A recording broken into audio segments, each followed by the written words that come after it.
Question number यहाँ first कहता है तीसरा एंग्लो मैसूर युद्ध किस गवर्नर जनरल के कार्यकाल में हुआ था। तो याद रहे इसका राइट आंसर आपका बी हो जाएगा, लॉर्ड कॉर्नवालिस के शासनकाल में हुआ था। कौन सा? तो तीसरा एंग्लो मैसूर युद्ध। अगर चौथा की बात करें तो किसके शासनकाल में हुआ था, तो याद रखिए लॉर्ड वेलेंजली के शासनकाल में हुआ था। ठीक है, चलिए आगे बढ़ते। क्वेश्चन नंबर 2, ब्रिटिश सांसद के लिए चुने जाने वाले पहले भारतीय कौन थे। इसका राइट आंसर कौन होगा, तो याद है इसका राइट आंसर आपका डी हो जाएगा, दादा भाई नेरोजी। याद रखिए दादा भाई नेरोजी। ठीक है, आगे बढ़ते हम लोग। ये रहा क्वेश्चन नंबर आपका 3। क्वेश्चन नंबर 3 कहता है यहाँ पे निम्नलिखित घटनाओं पर विचार कीजिए। ठीक है, और यहाँ पर दे रहा है कि इन घटनाओं का सही काल अनुक्रमिक कीजिए, यानी सबसे पहले कौन और सबसे लास्ट में, ये करके आपको दिखाना। ठीक है, तो यहाँ बताइए इसका राइट आंसर कौन होगा।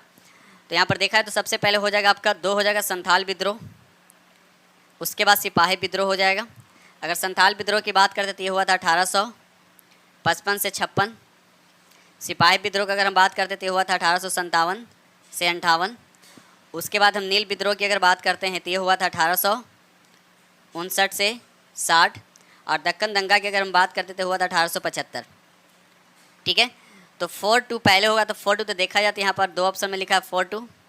उसके बाद कौन होगा, उसके बाद आपका 1 आएगा नील विद्रोह, यानी 4-2-1, यानी ऑप्शन ए आपका क्या हो जाएगा, करेक्ट आंसर होगा। ठीक है, चलिए आगे बढ़ते क्वेश्चन नंबर नेक्स्ट। ये रहा क्वेश्चन नंबर आपका 4, मंगल पांडे ने विद्रोह का नेतृत्व कहाँ से किया था। कहाँ से किया था बताइए, इसका राइट आंसर कौन होगा। तो इसका राइट आंसर आपका सी हो जाए, बैरकपुर से किया था। याद रखिएगा बैरकपुर से। ठीक है, चलिए आगे बढ़ते क्वेश्चन नंबर 5, बिहार बंगाल काश्तकारी अधिनियम कब पारित हुआ था। बताइए इसका राइट आंसर। याद इसका राइट आंसर आपका ये हो जाएगा 1885 में। याद रखिए 1885 में बंगाल का काश्तकारी अधिनियम पारित हुआ था। क्वेश्चन नंबर 16 कहता है भारतीय राष्ट्रीय कांग्रेस ने किस अधिनियम में राष्ट्रीय आर्थिक कार्यक्रम को अपनाया था। बताइए इसका राइट आंसर कौन होगा। तो याद रखिए इसका राइट आंसर आपका ये हो जाएगा कराची 17/1931। याद रखिएगा। चलिए आगे बढ़ते question number next. Question number 7 कहता है 1823 में लाइसेंसिंग रेगुलेशन एक्ट किसने पेश किया था। किसने पेश किया था, तो याद रखिए इसका राइट आंसर आपका सी हो जाएगा, जॉन एडम्स ने पेश किया था। जॉन एडम्स ने पेश किया था। कब किया था, तो याद है 1823 ईस्वी में। ठीक है, चलिए आगे बढ़ते क्वेश्चन नंबर नेक्स्ट। ये रहा क्वेश्चन नंबर आपका 8। क्वेश्चन नंबर 8 कहता है निम्नलिखित में किसने नील दर्पण का अंग्रेजी में अनुवाद किया। नील दर्पण का अंग्रेजी में अनुवाद किया, तो सबसे पहले याद है कि नील दर्पण को लिखा किसने, तो दीनबंधु मित्र ने। कब, तो याद रखिए 1858 से 1859 की बात है। और इसको अंग्रेजी में अनुवाद किसने किया, ये आपसे पूछा जाता है। याद रखिए यहाँ पर राइट आंसर आपका बी हो जाएगा, मधुसूदन दत्त। याद रखिएगा मधुसूदन दत्त ने इसे अंग्रेजी में क्या किया है, अनुवाद किया। तो सबसे पहले नील दर्पण किसने लिखा, तो दीनबंधु। याद रखिएगा। ठीक है, और इसको अंग्रेजी में अनुवाद किया तो मधुसूदन दत्त ने। ठीक है, चलिए आगे बढ़ते क्वेश्चन नंबर 9। समाचार पत्र हिंदुस्तान टाइम्स के संपादक कौन थे। तो इसका राइट आंसर आपका सी हो जाएगा के.एम. पन्नीकर। याद रखिए के.एम. पन्नीकर। ठीक है, चलिए आगे बढ़ते question number next. Question number यहाँ पे 10 कहता है पुस्तकें राजयोग, कर्मयोग, ज्ञान योग और भक्ति योग किसके द्वारा लिखित है, यानी किसके द्वारा लिखा है। तो याद है इसका राइट आंसर आपका बी हो जाएगा, स्वामी विवेकानंद। याद रखिए स्वामी विवेकानंद। साथ साथ ये भी याद रखिएगा स्वामी विवेकानंद का बचपन का नाम क्या था, तो याद इनको नरेंद्र दत्त के नाम से जाने जाते थे। नरेंद्र दत्त के नाम से जानते हैं। और सबसे बड़ी बात है ये भी आप लोग याद रखिएगा कि राष्ट्रीय युवा दिवस कब मनाया जाता है। तो राष्ट्रीय युवा दिवस कब मनाया जाता है, तो 12 जनवरी को। तो कुछ तो रीजन हुआ कि 12 जनवरी को क्यों मनाया जाता है, तो याद रखिएगा इन स्वामी विवेकानंद की जयंती पर हर साल 12 जनवरी को राष्ट्रीय युवा दिवस मनाया जाता है। याद रखिएगा। चलिए आगे बढ़ते question number next. Question number यहाँ पे 11 कहता है किसके नेतृत्व में ठगी प्रथा का दमन किया गया था। तो याद रखिए इसका राइट आंसर आपका डी हो जाएगा, कर्नल सलीमन के नेतृत्व में। याद रखिएगा कर्नल सलीमन के नेतृत्व में। ठीक है दोस्त। क्वेश्चन नंबर यहाँ पे 12 कहता है भारत में स्थानीय स्वशासन का जनक किन्हें माना जाता है, यानी किसे माना जाता है। तो याद रखिए इसका राइट आंसर आपका ए हो जाएगा, लॉर्ड रिपन को माना जाता है। याद रखिए लॉर्ड रिपन को माना जाता है। ठीक है, और कब से कब वायसराय रहे, तो याद रखिए इसका 1880 से 84 तक ये क्या रहे, वायसराय के रूप में कार्यकाल किए थे। ठीक है, चलिए आगे बढ़ते question number next. Question number यहाँ पे 13 कहता है निम्नलिखित में से किसने 1904 में भारतीय विश्वविद्यालय अधिनियम को प्रतिगामी उपाय बताया था। तो याद रखिए इसका राइट आंसर क्या हो जाएगा, इसका राइट आंसर आपका ए हो जाएगा गोपाल कृष्ण गोखले। याद रखिए गोपाल कृष्ण गोखले। ठीक है, चलिए आगे बढ़ते क्वेश्चन नंबर यहाँ पर 14 की तरफ। कांग्रेस सोशलिस्ट पार्टी 1934 के गठन के दौरान भारत का वायसराय कौन था। याद रखिए इसका राइट आंसर आपका डी हो जाएगा, लॉर्ड विलिंगटन। याद रखिए लॉर्ड विलिंगटन। ठीक है, और लॉर्ड विलिंगटन भारत के वायसराय कब से कब तक रहे, तो याद रखिए 1931 से 36 तक। याद रखिए 1931 से 36 तक। आगे बढ़ते question number next. Question number यहाँ 15 कहता है हम ब्रिटेन कि बर्बादी से अपनी स्वतंत्रता नहीं चाहते हैं, किसने कहा? तो याद रखिए इसका राइट आंसर आपका बी हो, यानी महात्मा गांधी ने कहा था। किसने कहा था? तो महात्मा गांधी जी ने कहा था। आगे बढ़ते क्वेश्चन नंबर यहाँ पर 16 कहता है, दांडी मार्च के दौरान रघुपति राघव राजा राम गीत किस प्रसिद्ध संगीतकार द्वारा गाया गया था? तो याद रखिए इसका राइट आंसर आपका ए हो जाएगा दिगंबर विष्णु पलुस्कर। याद रखिए दिगंबर विष्णु पलुस्कर के द्वारा गाया गया था। ठीक है, चलिए आगे बढ़ते क्वेश्चन नंबर नेक्स्ट। ये रहा क्वेश्चन नंबर आपका 17। क्वेश्चन नंबर 17 कहता है, गांधी जी की अनुपस्थिति में भारत छोड़ो आंदोलन का नेतृत्व किसके द्वारा किया गया था? तो याद रखिए यहाँ पर राइट आंसर आपका सी हो जाएगा अरुणा आसफ अली। याद रखिए अरुणा आसफ अली के द्वारा। ठीक है, चलिए आगे बढ़ते क्वेश्चन नंबर नेक्स्ट। ये रहा क्वेश्चन नंबर आपका 18 कहता है, निम्नलिखित में से किसने अपने शासनकाल के दौरान एक नया कैलेंडर, एक नई प्रणाली का या सिक्का, एक नए पैमाने या वजन एवं माप की शुरुआत की थी? तो किसने किया था? तो याद है इसका राइट आंसर आपका ए हो जाएगा टीपू सुल्तान। याद रखिएगा टीपू सुल्तान जो हैदर अली के क्या थे? बेटे थे। टीपू सुल्तान जो है मैसूर के शेर के नाम से ये जाने जाते हैं। ठीक है, चलिए आगे बढ़ते क्वेश्चन नंबर नेक्स्ट। ये रहा क्वेश्चन नंबर आपका 19 कहता है, निम्नलिखित में से किस आंदोलन के दौरान गांधी जी ने 1 वर्ष में स्वराज का वादा किया था? ठीक है, किस आंदोलन के दौरान ये आपसे पूछा गया। तो याद रखिएगा यहाँ पर राइट आंसर आपका ए हो जाएगा असहयोग आंदोलन के दौरान। याद रखिएगा असहयोग आंदोलन के दौरान। आगे बढ़ते question number next. Question number यहाँ पर 20 कहता है, क्लीमेंट एटली की घोषणा के अनुसार भारत में ब्रिटिश शासन की समाप्ति किस तिथि तक होनी थी? किस तिथि तक होनी थी? तो याद रखिए इसका राइट आंसर आपका डी हो जाएगा 30 जून 1948। 30 जून 1948। ठीक है, चलिए आगे बढ़ते question number 21। Cabinet mission Bharat आया था, आपको बताना कि कैबिनेट मिशन जो है भारत कब आया था? तो याद रखिएगा 24 मार्च 1946 को ये भारत आया था। ऑप्शन ए इज द क्या हो जाएगा करेक्ट। याद रखिएगा मार्च का महीना था, याद रखिएगा दोस्त। चलिए आगे बढ़ते क्वेश्चन नंबर नेक्स्ट। ये रहा क्वेश्चन नंबर 21 कहता है, निम्नलिखित में से कौन सा सिंधु घाटी सभ्यता के बारे में आपको सही बताना है कि कौन सा इसमें सही है? तो इसमें से उपयुक्त में से सभी क्या है? D is the correct answer. सभी के सभी इसमें क्या है? सही है। आगे बढ़ते क्वेश्चन नंबर यहाँ पर 23 कहता है, रामायण महाभारत और मनुस्मृति निम्नलिखित में से किस अवधि के दौरान संकलित किए गए थे? किस अवधि के दौरान संकलित किए गए थे? तो याद रखिए इसका राइट आंसर आपका सी हो जाएगा शुंग काल में। याद रखिए दोस्त शुंग काल में। ठीक है, चलिए आगे बढ़ते हम लोग क्वेश्चन नंबर नेक्स्ट। ये रहा क्वेश्चन नंबर आपका 24 कहता है, मथुरा और गंधार कला के बारे में निम्नलिखित में से कौन सा कथन, इसमें भी आपको राइट बताना है कौन सा कथन इसमें राइट है? तो याद रखिए इसका राइट आंसर आपका ए हो जाएगा कनिष्क काल में इन दोनों कलाओं का विकास हुआ था। याद रखिए किसके काल में? तो कनिष्क के शासन काल में। ठीक है दोस्त, चलिए आगे बढ़ते क्वेश्चन नंबर नेक्स्ट। ये रहा क्वेश्चन नंबर आपका 25। क्वेश्चन नंबर 25 कहता है, भारतीय इतिहास में प्रसिद्ध एहोल अभिलेख का संबंध किस शासक से है? ये आपको बताना है। तो याद रखिए यहाँ पर राइट आंसर आपका डी हो जाएगा पुलकेशिन द्वितीय। याद रखिए पुलकेशिन द्वितीय से। ठीक है, चलिए क्वेश्चन नंबर यहाँ पर 26 कहता है, निम्नलिखित में से किस विचारधारा को लोकायत दर्शनी जनता के दर्शन के रूप में जाना जाता है? तो याद रखिए इसका राइट आंसर आपका सी हो जाएगा चारवाक। याद रखिए चारवाक कहते हैं। ठीक है दोस्त, चलिए आगे बढ़ते क्वेश्चन नंबर 27 कहता है, किस दिल्ली सुल्तान ने सबसे अधिक संख्या में नहरें बनवाई थी? किसने सबसे अधिक संख्या में नहरें बनवाई थी? तो याद रखिएगा इसका राइट आंसर आपका ए हो जाएगा फिरोज शाह तुगलक। याद रखिए जो तुगलक वंश से संबंधित है। ठीक है, और सबसे ज़्यादा दिल्ली पर किस सुल्तान ने शासन किया था? किस वंश ने? तो याद रखिएगा तुगलक वंश है। सबसे कम तो खिलजी वंश। याद रखिएगा। चलिए आगे बढ़ते हैं यहाँ पर क्वेश्चन नंबर यहाँ पर 28। क्वेश्चन नंबर 28 कहता है, प्राचीन भारत के संदर्भ में वाघ भट्ट द्वारा लिखित अष्टांग संग्रह का संबंध है तो किससे संबंधित है? तो याद रखिए इसका राइट आंसर आपका बी हो जाएगा चिकित्सा से क्या है? संबंधित है। ठीक है, चलिए आगे बढ़ते क्वेश्चन नंबर 29।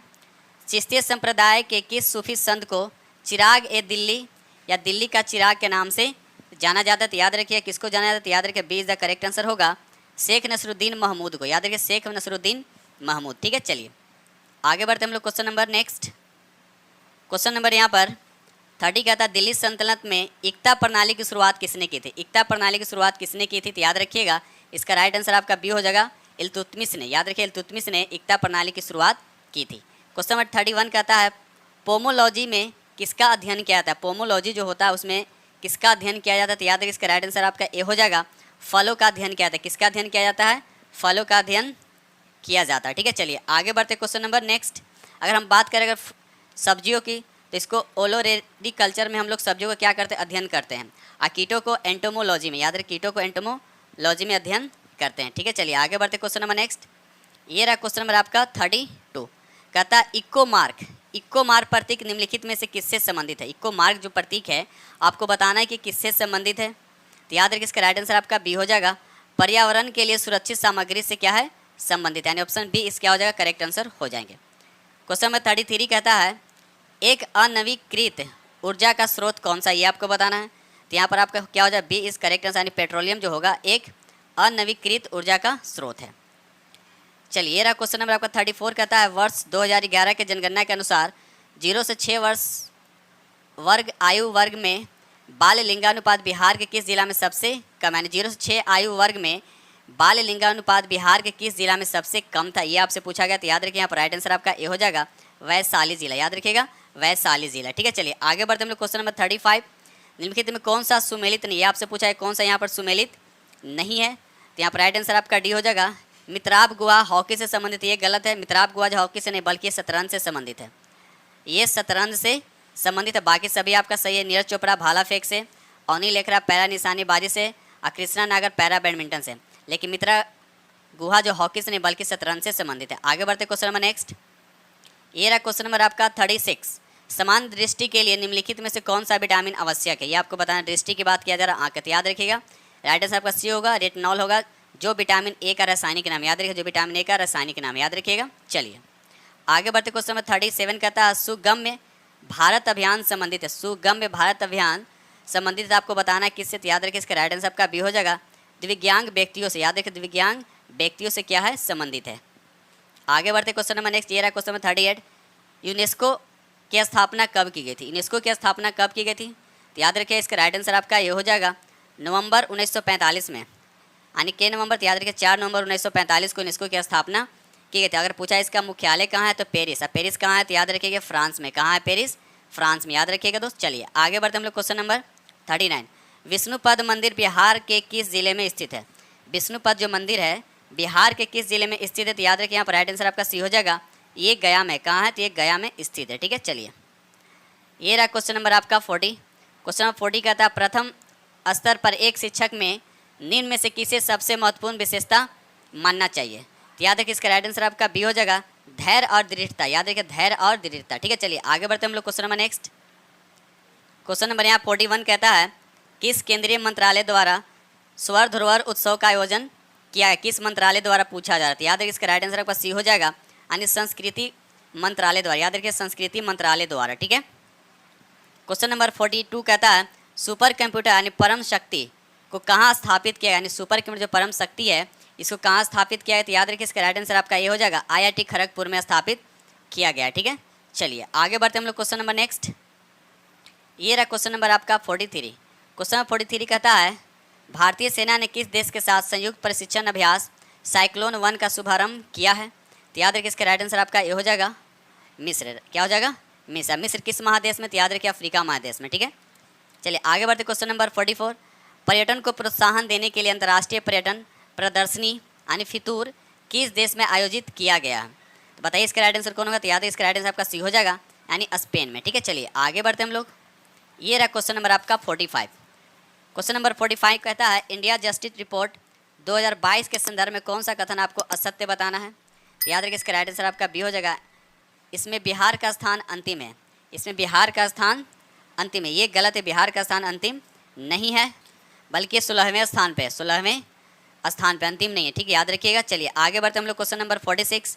क्वेश्चन नंबर वर्ष 2022 द्वारा जारी विश्व की 100 सर्वाधिक शक्तिशाली महिलाओं में भारत के वित्त मंत्री श्रीमती निर्मला सीतारमन को कौन सा स्थान प्राप्त हुआ, तो याद रखिए इसका राइट आंसर आपका बी हो यानी 36वां रैंक प्राप्त हुआ, याद रखिएगा। चलिए आगे बढ़ते क्वेश्चन नंबर नेक्स्ट।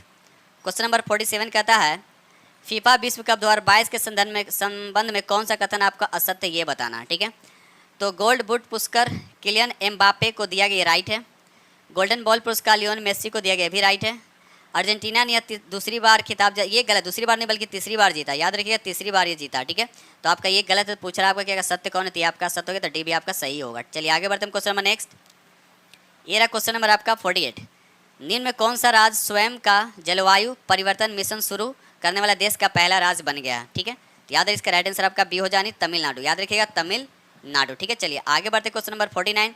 किस विभाग में पौधों को पादप वर्ग का उभयचर कहा जाता है, तो याद है इसका राइट आंसर आपका ये हो जाएगा ब्रायोफाइटा को, किसको कहा जाता है, तो ब्रायोफाइटा को कहा जाता है। चलिए आगे बढ़ते क्वेश्चन नंबर हम लोग 50 की तरफ। क्वेश्चन नंबर 50 कहता है सभी जीवों की रचनात्मक एवं क्रियात्मक इकाई कौन है, ये आपसे पूछा जाए तो याद रखिए इसका राइट आंसर आपका सी हो जाएगा, यानी सेल, जिसको कोशिका कहते हैं। ठीक है, चलिए आगे बढ़ते हम लोग क्वेश्चन नंबर नेक्स्ट। ये रहा क्वेश्चन नंबर आपका 51, कहता है अस्थि यानी बोन्स है, आपको बताना अस्थि यानी बोन्स क्या है। तो याद रखिए इसका राइट आंसर आपका बी हो जाए, एक तरह क्या होता है संयोजी उत्तक होता है। क्या होता है ये अस्थि, क्या होता है एक तरह का संयोजी